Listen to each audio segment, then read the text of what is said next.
I can remember na merong one time na kumain kami sa isang restaurant. And then they placed us very far from the entrance na parang hindi kami nakikita. Na parang doon kami sa side. Ayaw nila siguro nakikita na merong dalawang lalaking kumakain magkasama. Like in a selfish way, it felt like I was being shoved back in the closet.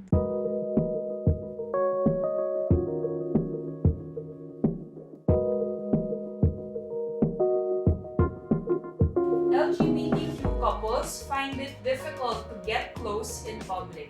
Yes. Yes. Both yes. When you're in a same-sex relationship kasi, you get the judgmental stares from the public. Naiisip nila, babae sa babae, goods yan. I think if we hold hands sometimes, napagkakamala kaming BFFs lang. Magkapatid. They look at us and they're wondering like, magkatropa lang ba tong dalawang to? Or like, may something? In the movie theaters lang kami nakapag-holding hands kasi it's dark.